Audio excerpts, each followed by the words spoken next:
You're listening to the Applied Blockchain podcast, hosted by Ben-Ari, founder and CEO of Applied Blockchain. Join him as he sits down with global experts to uncover how blockchain is driving real-world impact. Today's guest is Julian Kwan, co-founder and CEO of IXS and InvestaX, where he leads the development of licensed real-world asset tokenization platforms across Asia, drawing on deep experience in capital markets, regulation, and Web3 infrastructure. Julian Kwan, welcome to the Applied Blockchain podcast. Heidi, thanks for having us. Julian, please tell us a bit about yourself. Give us a bit of an introduction for our listeners. Sure. Yeah. Hi, everyone. Julian Kwan here. I'm co-founder of two licensed real-world asset tokenization platforms, RWA. InvestaX is licensed out of Singapore. IXS is licensed out of Bahamas. I'm originally from Australia, but I've been going down the entrepreneur route since I was about 21. So I was in Shanghai, Beijing for about 13 years, and I was doing a whole bunch of different startups, maybe some of the first SMS kind of advertising type companies.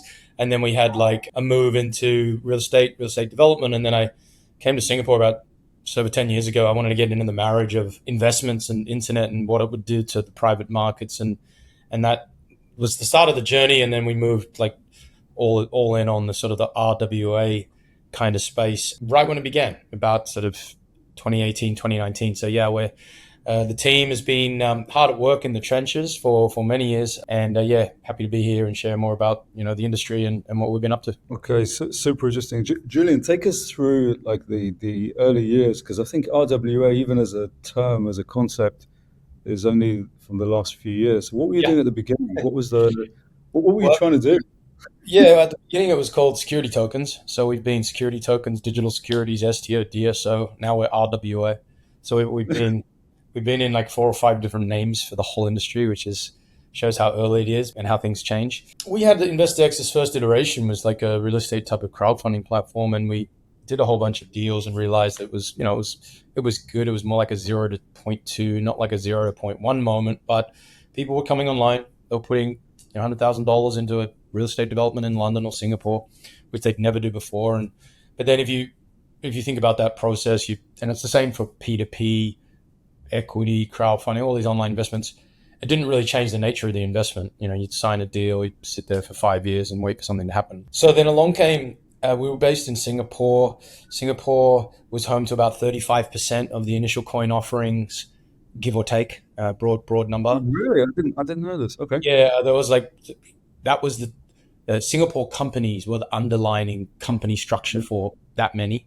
So hundreds, if not thousands, launched here.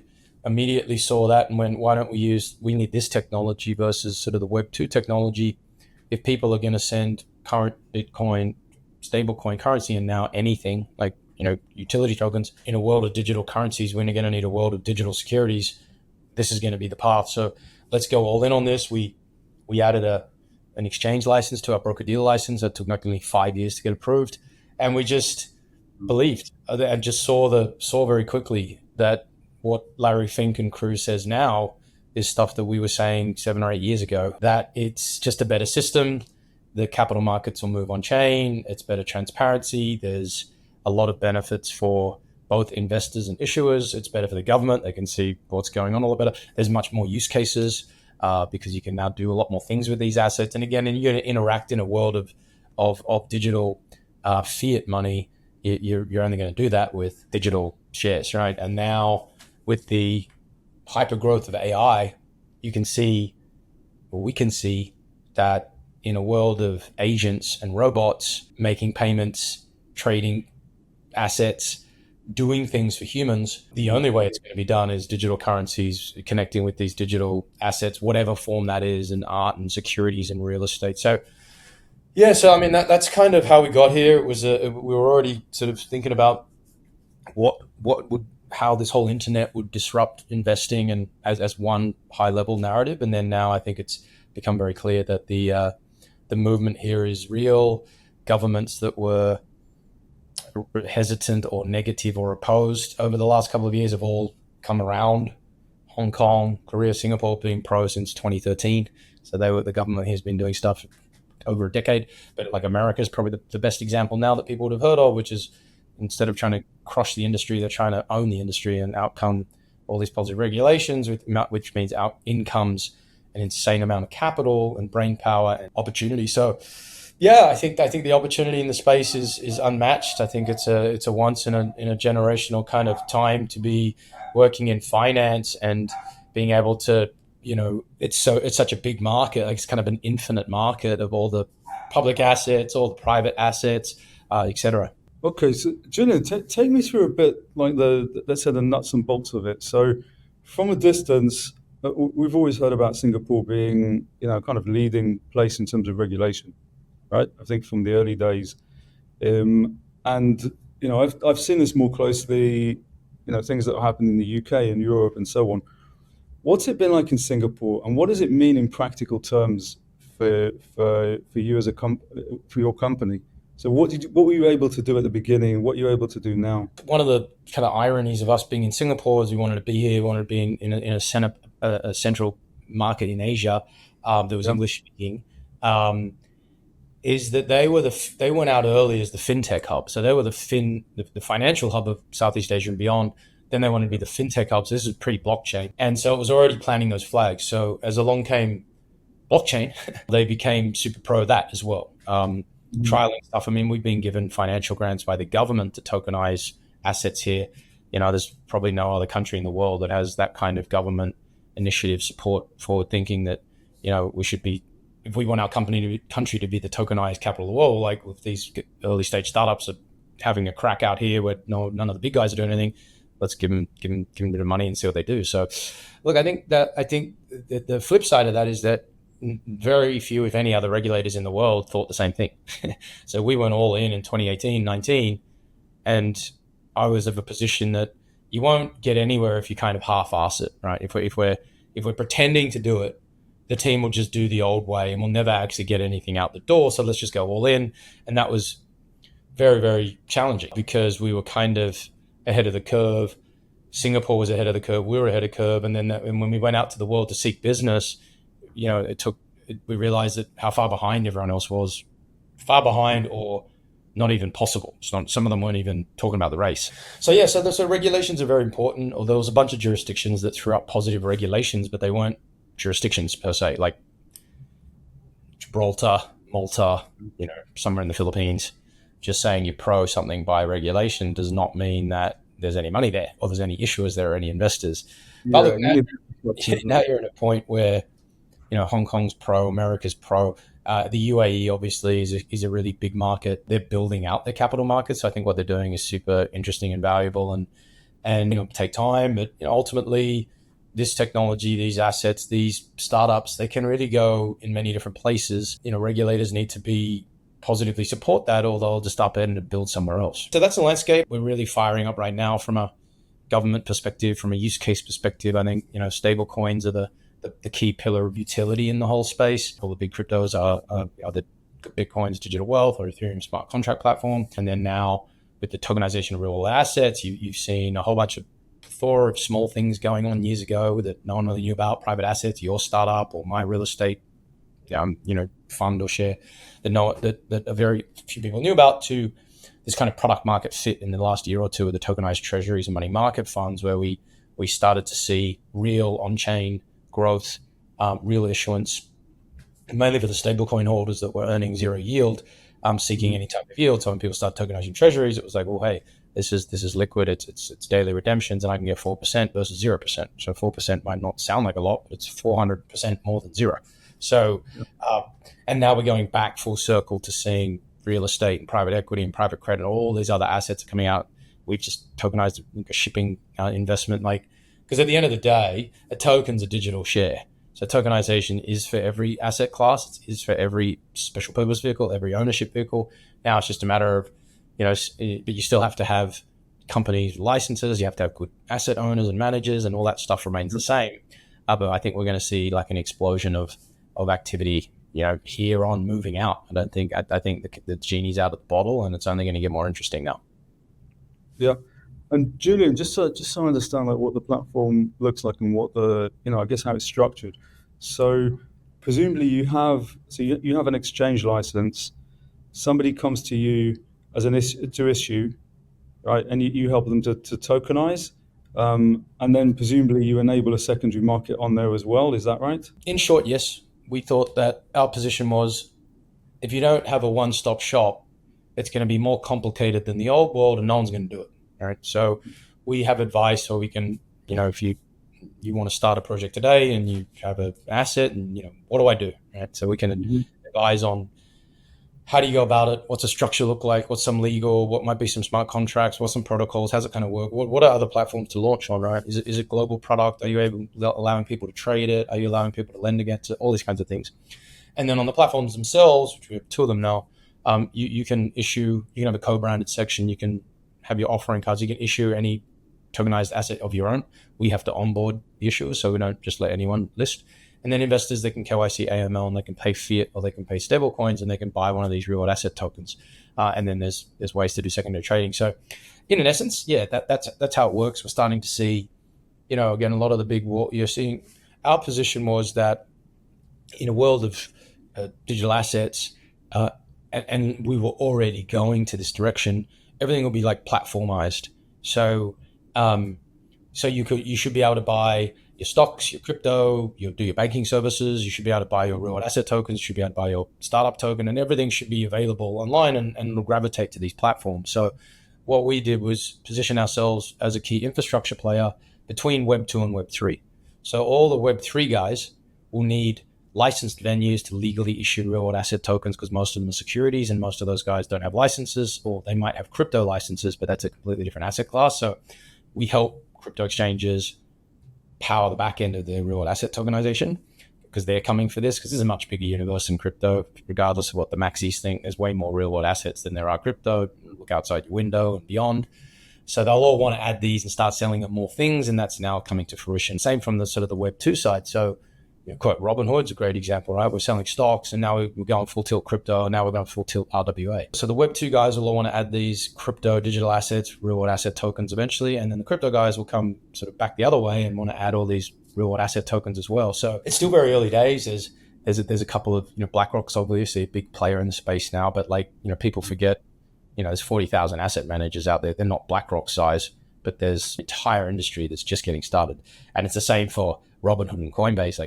Coinbase is one of the biggest, but there's hundreds of crypto exchanges that haven't even started yet. And then there's Robinhood, and there's a whole bunch of fintech platforms in the world, like thousands, and Robinhood's just getting started doing this stuff. So yeah, it's pretty exciting. I think what's most important, or what's most interesting for us, is that, that there's going to be a whole bunch of new investment products developed.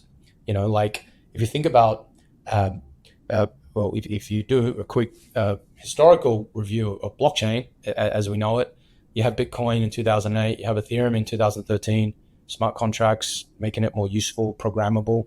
Then you have NFTs and memes and DAOs and metaverse, and then RWA, and then stablecoins. So you can see the short history of the space relative to the history of the world is we're coming up with new use cases all the time. And then if you start to think about securities and the capital markets, there's already a huge amount of different products, right? Options and debt and equity and different types of equity and structured products and preferred equity and common equity. So you start to think about, a digitized version of these particular types of assets has huge benefits depending on which asset you're talking about. So then if you start to think, all right, well, what did Wall Street do historically?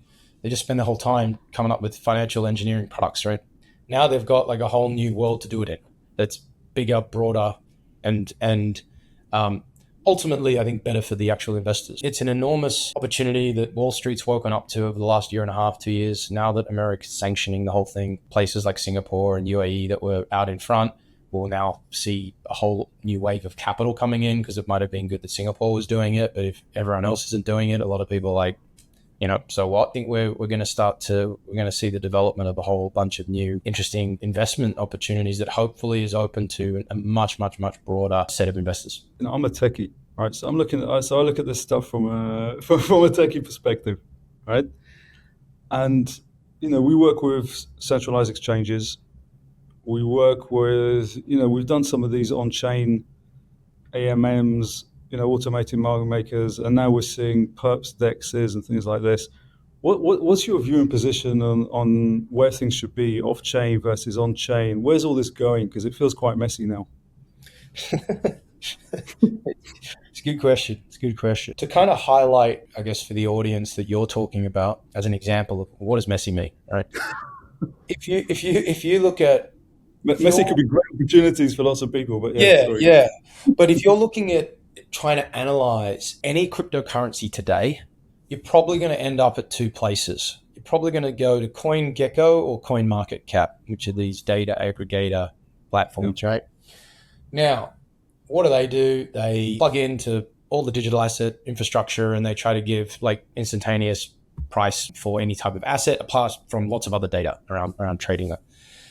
But they only acknowledge on-chain data, right? So if you go to our platform, so IXS has its own utility token, even though it's a regulated RWA platform. The token's called IXS, same name as the platform. The way that a lot of people measure the success of a cryptocurrency project is how much total value locked is on that protocol, right? Now, there's a lot of flaws to that. There's a lot of ways to gamify that. There's a lot of things that aren't numbers you see that aren't true. But essentially, to keep it simple today, people go and they look at that token project, they look at the TVL, and if it's big, it must be successful, right? So what's the point that I'm trying to make is for our platform and other RWA platforms, we tokenize real world assets. The value of the asset is off chain because it's in the real world. So if you're now looking at, this industry, basically the only two places where people validate research projects, they openly say, we can't possibly tell you what these guys do because we don't acknowledge anything that's off chain. So that was just one, and that's pretty. So we have like $90 million of this so-called TVL that someone else has acknowledged, but the two main guys don't do it, won't do it, refuse to do it. It's not their ball game. It's not structure. Messy, right? Messy. That's one of, I would probably think of 10 episodes. So you're right. In the opportunity of new world is insane amounts of challenges. There's a lot of people chipping away at them. I mean, that's the whole point of a startup, right? Startup, see a problem, try and plug it and build to it, especially for new industry. So yeah, I think this is a fact. This is how it goes. I'm with you. I'm trying to, I guess, I'm trying to understand where this is all going myself as well. Yeah, well, I think at the end of the day, there's only so many things that you can say that aren't really true and eventually come to fruition. Like a lot of people have been saying, we don't need securities laws and everyone should be able to trade everything all day long with anybody without any KYC. And it's like, well, you could do that technically. Right? You and I could do an ERC20 for equity in our company and send it to 1 million people today. They didn't even have to ask for it. But it's just not really realistic because you've still got a world of, real people and real businesses. And we've proven time and time again, and crypto's proven this time and time again, if you have zero rules, a lot of people get scammed and ruined. It's inevitable. So the rules exist, not necessarily because there was mad oversight wanting to be had initially. The rules existed because people kept cheating each other. The rules are usually made when something goes wrong, and so that's right. And then you can argue that there's too many rules and we need to peel back and all new technology to change it. But yeah, so that's the case. But look, overall, it's never been a more exciting time to be building in the space. There's never been more clarity per se. There's never been more people interested. The current state of play, January 19. Is a whole bunch of people who have lost faith in crypto because the altcoins are in the toilet and Bitcoin hasn't moved for a year and oh my God, it's all over. I don't believe in any of that. I think we're going to have an absolutely amazing couple of years, especially for Bitcoin, which leads all coins. I think the altcoin season is going to be very exciting today. A lot of the industry is feeling institutionalized and Wall Street's coming for everyone's bags. And, it is what it is. You can either want everyone to use Bitcoin and accept that there's, or you can't sit there and say, well, we don't want those guys and we don't want these people. It's like it's an all or nothing thing, and that's just the way of the world. When I think about real world assets and the things that we've seen out there, I guess there's a couple of major challenges that I think are still out there. One is you talked about pricing. So I think for the stuff to be automated on chain, you need Oracle pricing.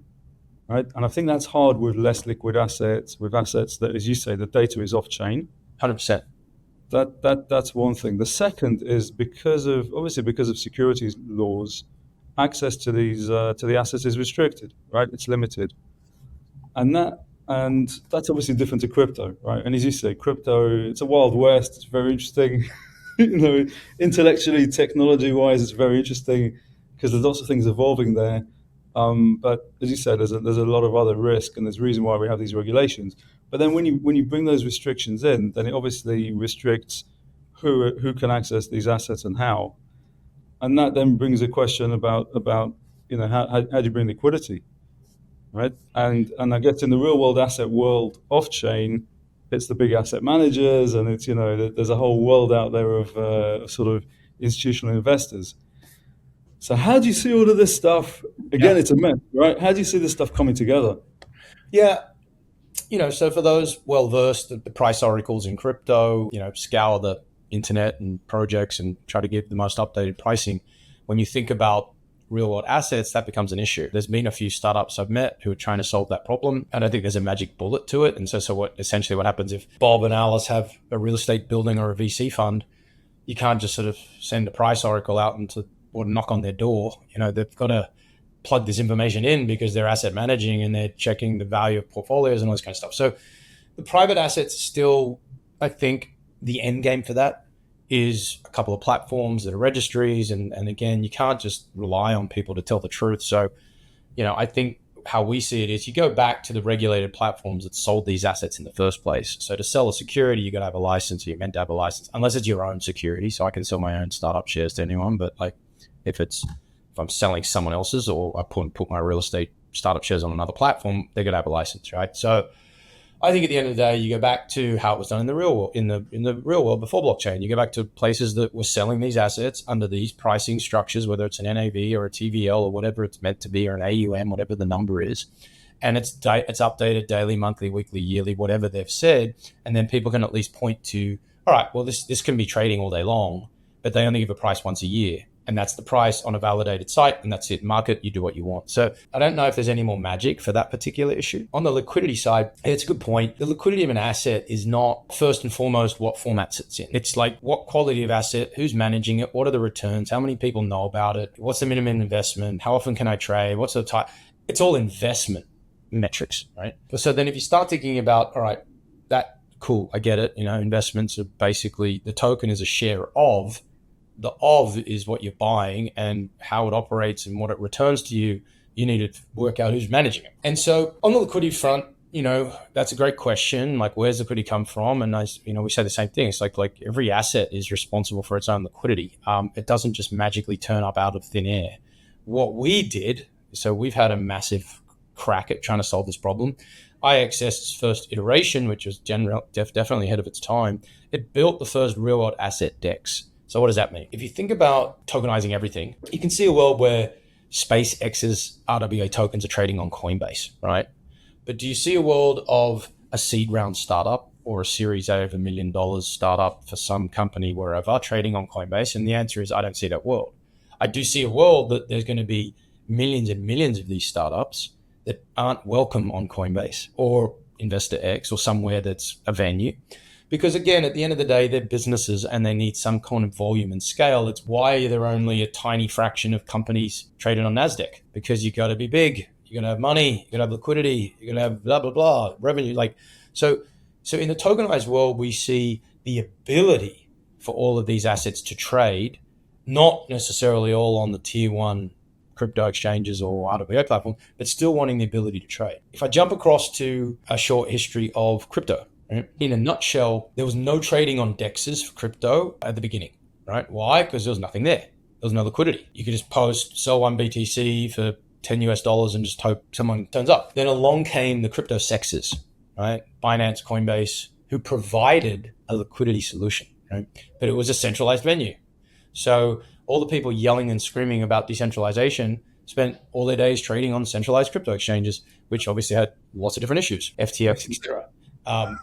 Manipulation, you name it, right? And they're still doing it all day long, most of these guys. But what happened in 2017? Some smart people came around and said, well, hang on, there's 10 tokens trading on Coinbase, but there's 100,000 altcoins that aren't welcome there. They're not big enough size. Why don't we build this swap model, this DEX model, decentralized exchange model, which unlike a crypto exchange doesn't have an order book and a matching engine and market makers.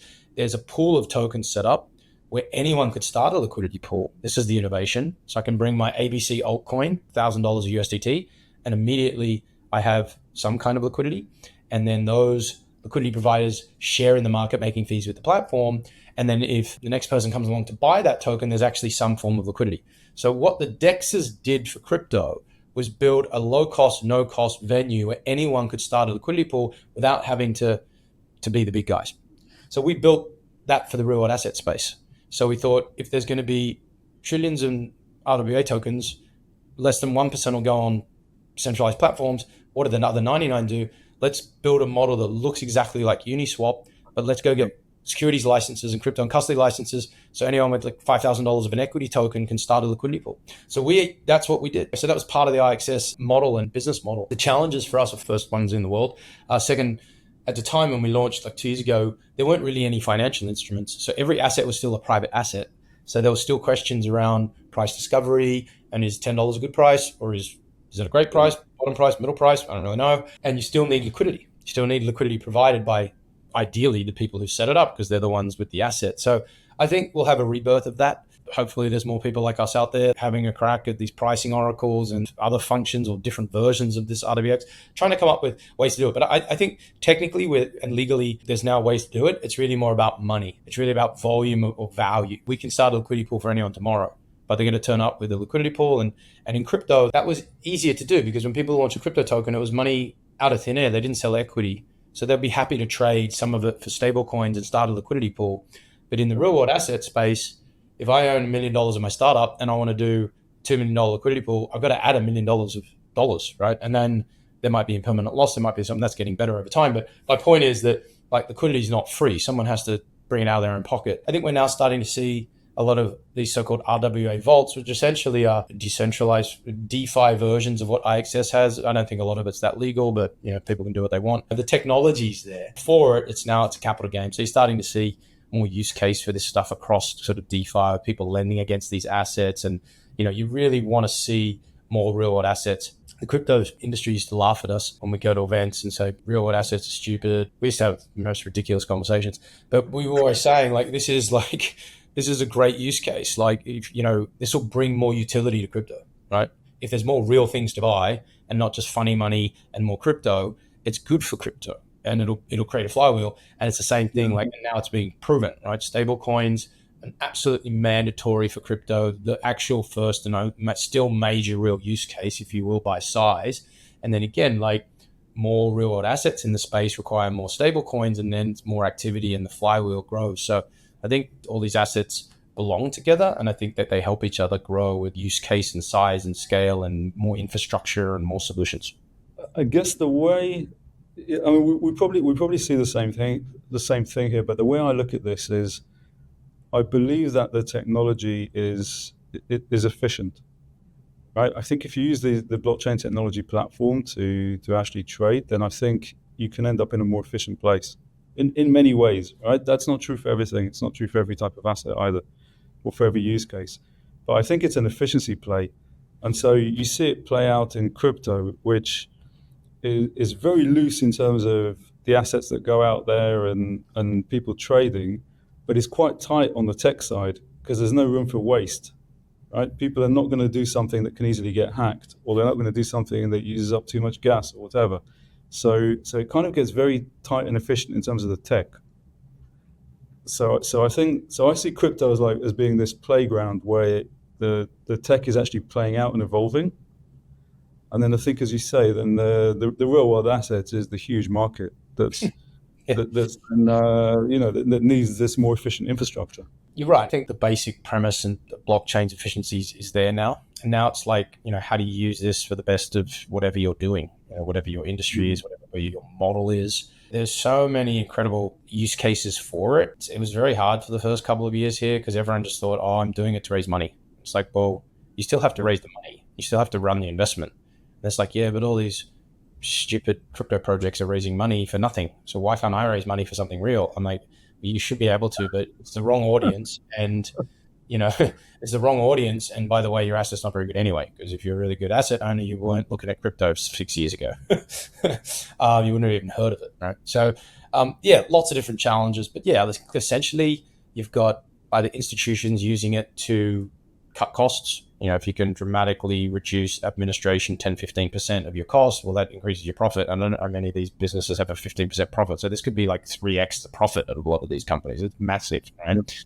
Reducing the headcount, AI aside, that's exactly what a lot of the big financial institutions are doing for it, because you've got the digital ledger, so you don't need all the people in the middle telling you and validating what the value is. But then again, and then on the product side, you've got people coming out with brand new products, new types of debt, new types of equity, new ways to use this, being able to then make these assets more usable. You can lend, borrow, collateralize against them, which you couldn't do in a paper form because no one could track anything. But on platforms that are trusted and the right metrics, people will start to loan to you on these assets. That's game changing, right? To be able to use your assets to borrow against when you couldn't use them before, that RWA is worth multiple times the paper because of that use case. And it keeps going, distribution channels, more venues coming up. Most people don't know or care that like getting your hands on an emerging market, individuals can get their hands on a stable coin infinitely easier than a US dollar. And to use it as an actual transaction, well, these guys, billions of people can't even get a bank account. So they're completely out. But billions of these people can get a stable coin. So that's why the US is so pro stablecoin support now, after years of not really knowing what the hell was going on. They're like, okay, if we can increase the volume of stablecoins, US dollar stablecoins, we'll increase US dollar dominance around the world. And now we'll come out with the Genius Act, which forces the stablecoin issuers to pay 0% interest, but they must buy our debt. Wow. Okay. That's why Scott Bessent, the Treasury Secretary, is just like, like how many trillion?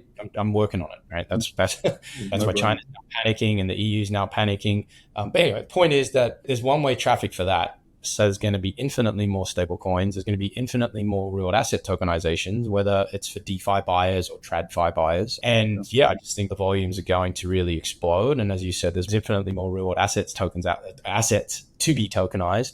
Exciting times. Julian, one of the ways I look at this is I started looking at it from a company perspective, which is we've got a modest treasury. We get paid in stable coins from some of our clients. There's no reason why we can't swap that in and out some yield earning money market fund, or potentially we could diversify. And I think about that, and then I think about AI, right? And why couldn't I put an agent on top of that then I give it my risk profile and I tell it my preferences, and then it can dynamically manage my holdings, right? 100%. And move them out. And it can even be plugged into our ERP system and say, okay, you've got a payment coming up. I'm going to exit, bring you some liquidity out of here. Surely that's where it's going.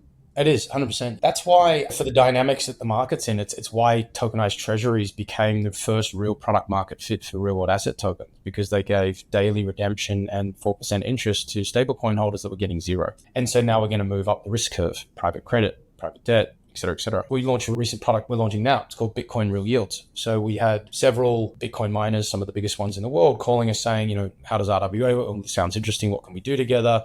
And then it's like, well, what have you got? And they're like, oh, we've got billions of dollars of Bitcoin. What do you do with it? Nothing, right? Pretty much nothing. And it's like, oh, okay. Then we started looking at BTC Fi, which is BTC DeFi, which is essentially you can stake your Bitcoin and earn Bitcoin L2 chain altcoin rewards. So it's DeFi rewards. Great, innovative, exciting. But then hang on, there's only $7-8 billion last time I checked. So that means that $2.2 trillion of Bitcoin's not involved in this, doesn't want to take the risk, doesn't want DeFi yields, doesn't think DeFi yields is equivalent to Bitcoin, as in it's a lower quality assets, which I think every altcoin in the world is lower quality than Bitcoin. So that's not strange. So then we developed this product called Bitcoin Real Yields, where we loan stablecoins to Bitcoin holders that are reinvested in tokenized fixed income.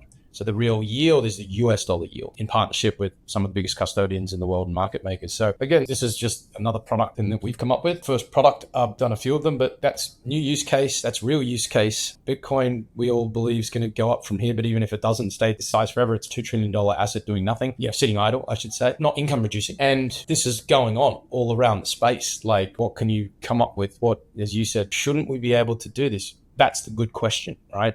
That question should be asked in every angle.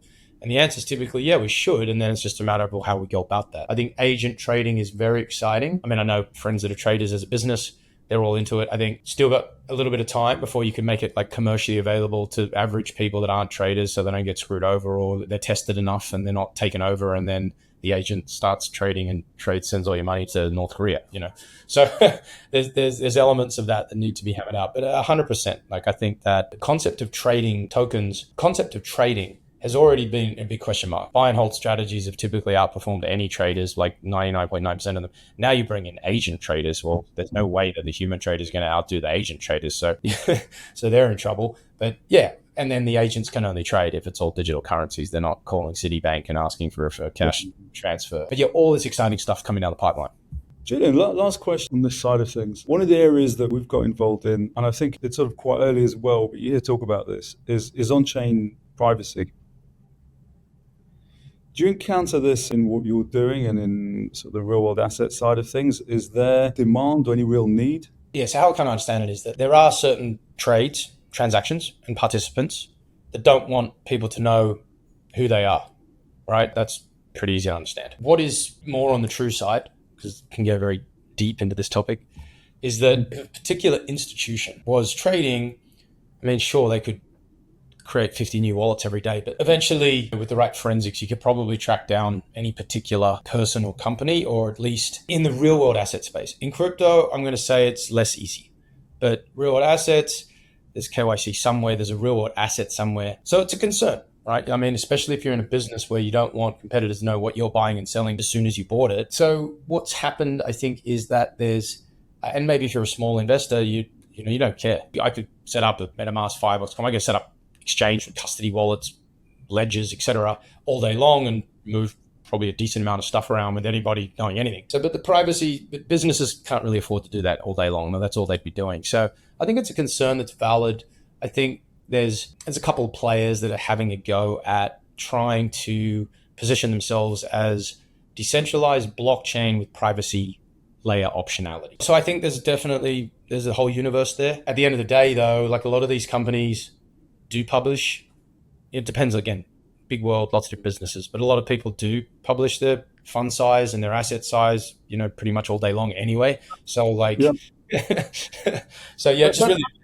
That's the question. I mean, we have one of these platforms. It's called Silent Data, and so it adds privacy to public blockchain transactions. It's a layer 2 to Ethereum.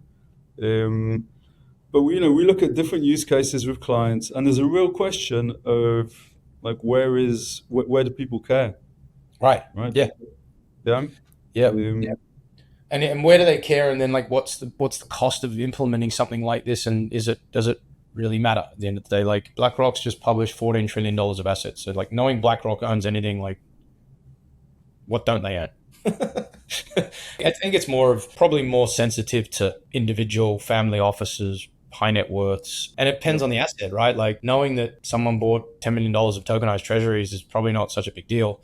Knowing they bought $10 million of like that startup share that's obscure and like what's going on here, then obviously it's probably more valuable to try to find out what that second trade was. I mean, that's the area that we're starting to look at now is trading strategies, and people being able to then do things on chain and other people to be able to work out what they're doing.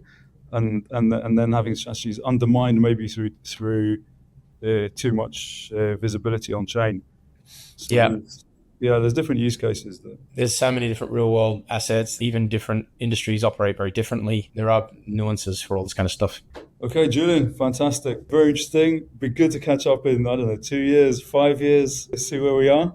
Yeah, I appreciate you having us on. Hopefully that was helpful. If anyone wants to learn more about us, I'm sure our details are in the notes there. We've got a fantastic community at IXS, lots of smart people focusing on what we do, which is RWA, and trying to get their skills up and knowledge. Very good, very good. Appreciate your time. Just before we go, we have a tradition here in the Applied Blockchain podcast. I ask people at the end to share a source of knowledge and information, maybe something you've read, something you listened to. It doesn't have to be related to even to tech. Right. It could be just something that's just super interesting that you've come across. The one that I'd probably put forward is we developed these customized agents. So using kind of the AI tools to prompted to give us all the most interesting information and products in the space. And so the hack could be endless web surfing for me. And now I'm like hammering it down into sort of the top 5 products at the top 5, this and that. Yeah, I think that customized, we've got a few different AI apps that we use. I think that's just an incredible source. When you focus the question or the prompts and the uploads, that's really become incredible for me. Like I'm trying to actually start to read like paper-based books about nothing again, just to kind of balance out the extraordinary amount of time I'm spending playing around. Yeah, so that's my 2 cents on that. Yeah, no, that's very good. That's very timely, and I share that as well. I mean, I found myself spending a lot of time inside these platforms and just going deeper and deeper. I mean, some of these you go down some of the rabbit holes. Yeah. But you just get the answers. So it's so compelling. It's also upgrading at like a ridiculous speed. Gemini at Google has been touted a month or two ago as just incredible. In April, when they were trying to sell it to me inside my dashboard without even asking me, because whatever, what is this? And I was like, sorry, I can't answer that question. I was like, wow. And now my tech guys are like, you should have seen what we've done with this and that. And I'm like, the marketing guys, I'm like, wow. Mind blown. Yeah, I discovered Gemini. I rediscovered Gemini about a month ago. Yeah. I haven't left it, to be honest. Yeah. Very good. All right, awesome. Well, look, thanks for having us on. I appreciate you, the questions. And if we can add any value in any other time, please reach out. Very good. Thank you very much, Julian Kwan. And have a great day. Take care. Bye-bye. Bye-bye. Thanks for tuning in. Catch every episode wherever you get your podcasts. Follow Applied Blockchain on socials for the latest insights. And explore our Layer 2, Silent Data, at silentdata.com.